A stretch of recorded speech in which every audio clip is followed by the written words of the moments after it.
Breaking news today: the Ukrainian-Russian conflict has Bilirakis on the losing side.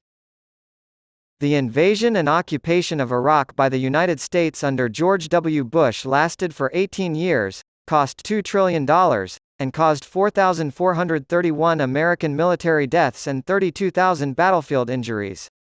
It took 21 years, 2,400 American lives, 20,700 combat injuries, and $2.3 trillion to pay for George W. Bush's invasion of Afghanistan. $1.2 trillion in COVID relief loans, PPP and EIDL, were dispersed under Trump's administration in 2020. According to the Inspector General's findings, fraudulent borrowers made off with an estimated $200 billion, 17%, of the COVID relief loans.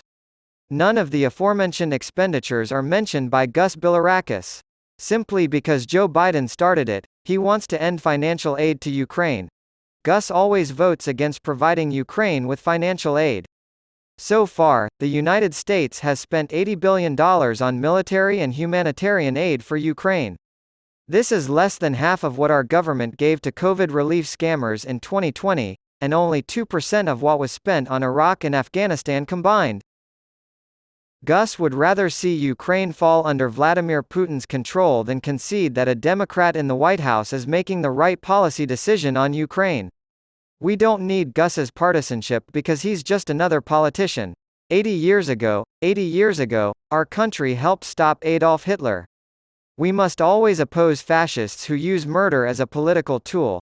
I think it's important to back Ukraine and prevent Putin from reassembling the Soviet Union. Russia is in the midst of political unrest. The Wagner mercenary group, led by warlord Yevgeny Prigozhin, seized a military outpost in southern Russia and advanced on Moscow, only to agree to retreat a few hours later. While this was going on, Ukraine finally launched its counteroffensive against the invading Russian forces. Kyiv is launching offensives in the south and east of Ukraine in an effort to retake territory that has been occupied. A news outlet critical of the Kremlin has been labeled undesirable by Russian authorities, effectively banning it from operating in Russia as part of the country's ongoing crackdown on dissent. Former staff members of the defunct Russian independent newspaper Novaya Gazeta founded Novaya Gazeta Europe this year. It is based somewhere other than Russia. The Prosecutor General's office has charged the publication with creating and disseminating materials to the detriment of the interests of Russia, including false information about alleged widespread violations of the rights and freedoms of citizens in Russia, accusations against our country of unleashing an aggressive war on Ukraine, of committing war crimes against civilian population, and of repressions. NATO allies have ramped up their efforts to persuade Turkey to drop its opposition to Sweden's NATO membership, but a Western official says it's unclear if they'll be successful before NATO leaders meet in Lithuania next month.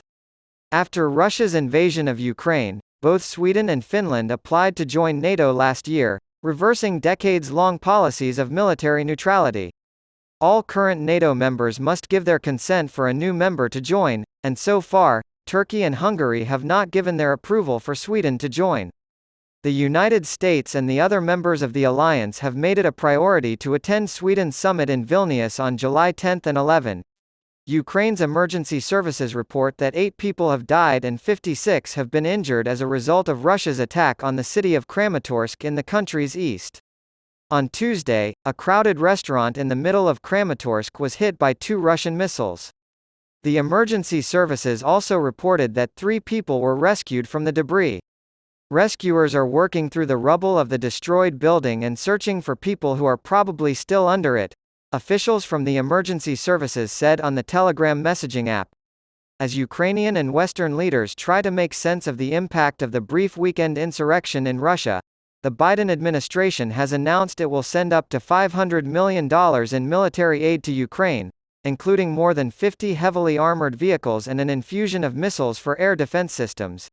Ukraine's counteroffensive has been progressing slowly, so this aid is meant to help speed things up. Since August 2021, the United States has used Presidential Drawdown Authority 41 times to supply military weapons and equipment. 4 companies and 1 individual with ties to the Wagner mercenary group and its founder and owner Yevgeny Prigozhin have been hit with additional sanctions by the United States Treasury. Engaged in illicit gold dealings to fund the Wagner Group to sustain and expand its armed forces, including in Ukraine and Africa, the Treasury Department claims the Central African Republic, United Arab Emirates, and Russian companies did. Andrei Ivanov, a Russian executive at Wagner, has been central to the activities of Wagner Group units in Mali. On Tuesday, Russia made a rare move that could further escalate tensions in the region by sending 2 frigates to sail through waters near Taiwan. Russia's intervention came at a time when Chinese pressure on Taiwan was already high. Russian President Vladimir Putin has pledged to look into the financial dealings of Yevgeny Prigozhin, the head of the Wagner mercenary group. Putin tells Ministry of Defense personnel in a meeting that between May 2022 and May 2023, the government fully financed Wagner itself to the tune of 86.3 billion rubles, $1 billion, for fighters' salaries and incentive rewards, plus 110.2 billion rubles in insurance payouts. Prigozhin's business ventures also included catering for the Russian military. Putin has expressed the wish that nobody stole anything, or at least that very little was taken.